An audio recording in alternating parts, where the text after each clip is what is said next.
Hey there, folks. Welcome back to our fun-filled channel. Grab your coffee mugs and let's dive into a revelation that's transforming our traditional work, home routines, digital nomadism. So what's all the volcanoes and earthquakes kind of hype about it, you ask? Well, it's not just about traveling regularly. It's about earning a living while soaking up the sunrise in Bali or clicking photos of the Eiffel Tower. It's about being a digital nomad. A trendy lifestyle empowered by the rise of the digital economy. Yeah, not bad, right? The digital economy has been a game changer, to say the least, making the world flatter and smaller. Truly, a global village now. It's introduced flexible work arrangements, giving birth to the concept of remote work or telecommuting. But hold your horses, we can't leave all the cred to the digital economy here. Our cool tech gadgets and internet deserve a standing ovation too. Imagine work without internet. Nope, can't do. Remember those scary dial-up days when even Orkut wouldn't load? We've come a long way since then, haven't we? These days,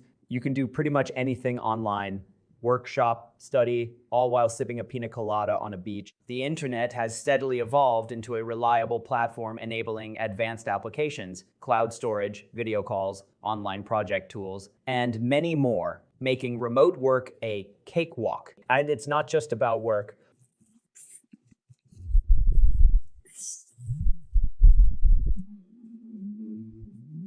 Shout out to social media. The point being, digital nomadism isn't stepping off a cliff edge. It's more of an exciting roller coaster ride. Who'd have thought work could be a globe, trotting adventure with that trusty laptop and reliable Wi-Fi? But then again, isn't the future always a marvel of the unimaginable? So why wait? Pack your bags and embrace the digital nomad lifestyle. So, you know those folks living out of their backpacks, hopping from one idyllic location to another, all the while working on their laptops? Nope. These free-spirited tech wizards, known as digital nomads, have been around for quite a spell. In fact, it was way back in 1997 when Sugio Makimoto and David Manners coined the term in their book, Digital Nomad. Fast forward to 2007, and a certain little tech innovation called the iPhone turned up. This wonder gadget allowed these early migratory tech lovers to work from virtually anywhere. All they needed was a decent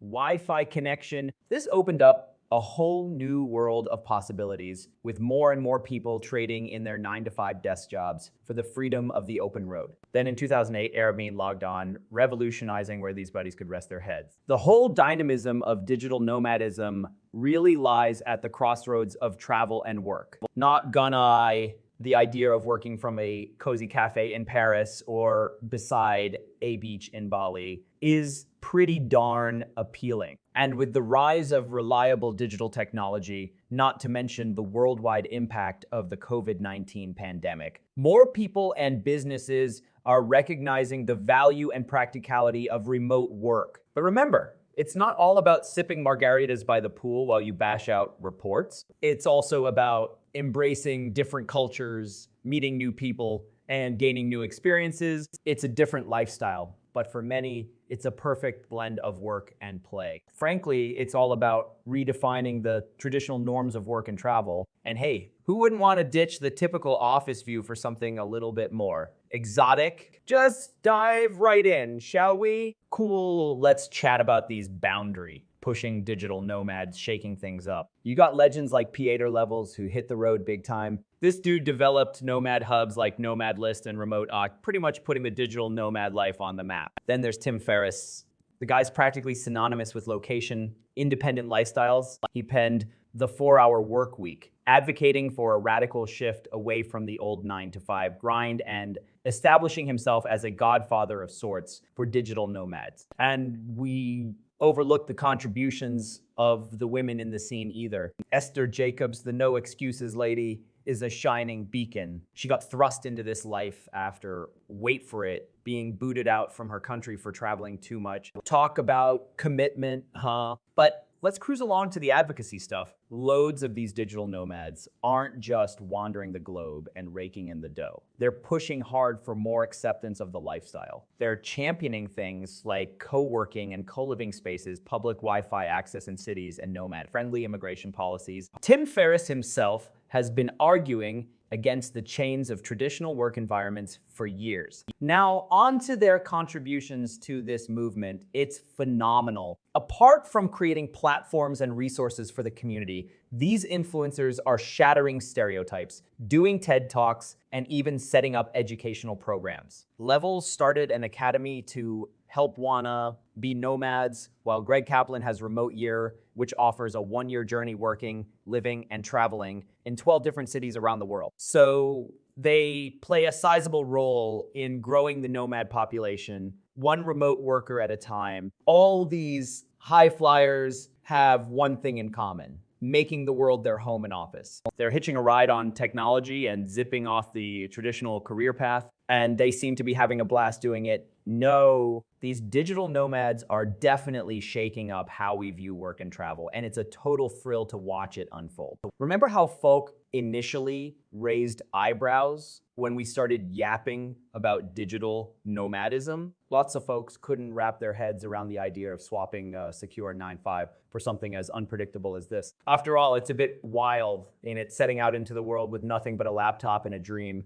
Many even piped up about how traditional family structures would crumble with this traveling lifestyle. Early digital nomads sure didn't have it handed on a platter. Reliable internet, for one, was a beast to find. They'd enter a cafe with bated breath, hoping their livelihood wouldn't be held ransom to choppy Wi-Fi. A steady paycheck was another conundrum. Cash flow was as unpredictable as the weather, so budgeting was kind of like solving a Rubik's Cube while riding a bike. Difficult. You know. However, the early nomads had a grit about them, tackling obstacles head on and coming out the other side with a twinkle in their eye and another notch in their experience belt. And isn't it funny how what was initially seen as a potential societal downfall slowly started becoming more accepted? Over time, perceptions did a flip. Many have come to appreciate the unbeatable work-life balance digital nomadism offers. I mean, who wouldn't want to shimmy their workload in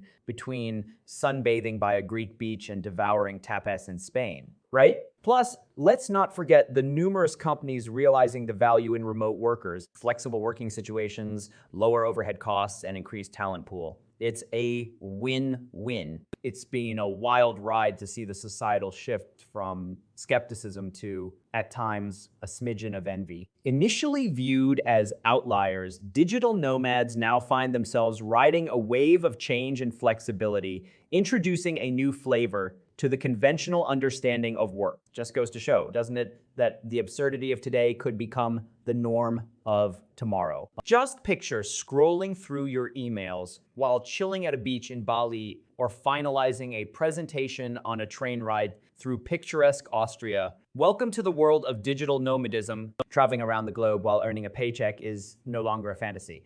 It's a reality for many, and boy, is the world catching on quick. Governments far and wide are recognizing this trend. Several countries, from Estonia to Barbados, have started offering digital nomad visas. These keep the law on your side and the money in local coffers. It's a win, really. This recognition from the big guys at the top breaks down borders, literally and figuratively. As nomads trot across borders, they're not just carrying backpacks, but potential bucks for the local economy. Emerging economies especially see a boost with these global citizens. They bring in foreign cash flow, from renting apartments to brunching at local cafes. It's all good dough! Plus, they often inspire new kinds of local businesses to suit their needs. Job creation, check. Speaking of jobs, corporate culture is shaking things up too. It used to be all about 9 to 5, gray cubicles and water coolers. But this new breed of workers is proving there's more to life than the corner office. Companies are jumping on the bandwagon, allowing more flexibility in their working setup. Remote work is a buzzer nobody's ignoring. They're realizing happy workers can mean a productive and creative workforce, even if they're dialed in from a hammock in Mexico. It's about time suits and ties got traded for flip-flops and swim shorts, right? So no need to daydream. Digital nomadism is today's reality. Refreshing laws, boosting economy, and reshaping work culture. It's one heck of a ride. But don't just take my word for it. Grab your laptop, get that visa, and go see for yourself. Diving right in, let's put a spotlight on this bugbear called over-tourism pals. Ever found yourself elbowing through an ocean of selfie. Sticks near the Colosseum or drifting in a stream of Bermuda shorts at the Great Wall. That's over. When the sheer number of tourists hampers our adventures, or worse, locals' lives, you see us digital nomads, while gallivanting around the globe and living our best remote work life, we might inadvertently add to this issue. Unchecked, over tourism can mutate quaint local haunts into overcrowded tourist traps, messing up the original flavor. Truth be told, it's like watering down grandma's secret spaghetti sauce. And it's not just about spoiling Instagram aesthetics, folks. Over tourism can exert immense pressure on local communities. Imagine having your humble abode swarmed by eagle-eyed, camera-wielding globetrotters on any given day. Bit much?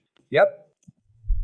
It shatters the peace of the locals and gnaws at the cultural fabric that initially attracted us nomads. Now let's put on our green hats for a second. Sustainability mates, or the lack thereof. Over tourism can pillage resources, aggravating the delicate ecological balance. Remember, every location is not just a backdrop for our laptop lifestyle, but a home, a habitat, a haven for others too. So what can we do, you wonder? Well, let's travel responsibly, respect locals, protect environment, and spread out our visits. Share grandma's spaghetti sauce, not her secret. And on that thought, provoking note, gonna wrap this up. If you got a kick out of this, or even if it stirred a ponder, mash that like button and subscribe. We've got our digital nomad thumbs on the pulse of the ever-changing world, ready to unravel more insights for you. So stay tuned and catch you on the flip side.